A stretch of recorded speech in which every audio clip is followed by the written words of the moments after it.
Moving on to other stories now, a senior Japanese diplomat is in Seoul for two separate meetings, one on the wartime sex slavery issue, the other on Pyongyang and inter-Korean talks. While disagreement remain on the former topic, there is promise of close coordination on the latter. Kwon Jang-ho files us this report from the Foreign Ministry.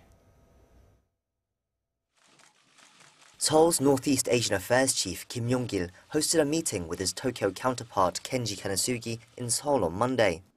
It was the first face-to-face meeting between senior officials of the two countries since the announcement of a government review 2 weeks ago, which strongly criticized the 2015 agreement reached between the two governments on the issue of Japan's wartime sex slavery.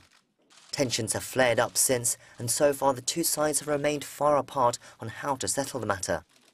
The Korean government has been under pressure to renegotiate or scrap the 2015 deal altogether, as the review said the previous administration had reached it without adequate consultation with the victims or relevant civic groups.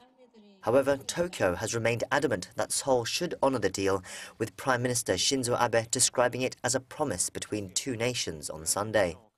In the past week, President Moon Jae-in and senior officials have made efforts to meet with surviving victims, but with bilateral relations with Japan also hanging in the balance, there is no clear sign yet on how the administration plans to tackle the controversial issue.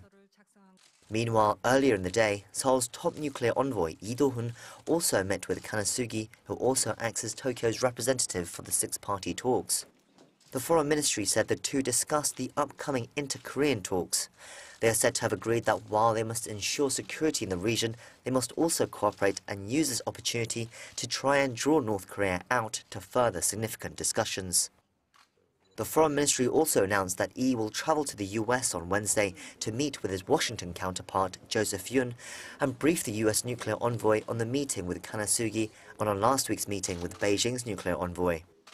Lee will also discuss with Yun and other White House officials on the results of the inter-Korean talks and further North Korea-related issues.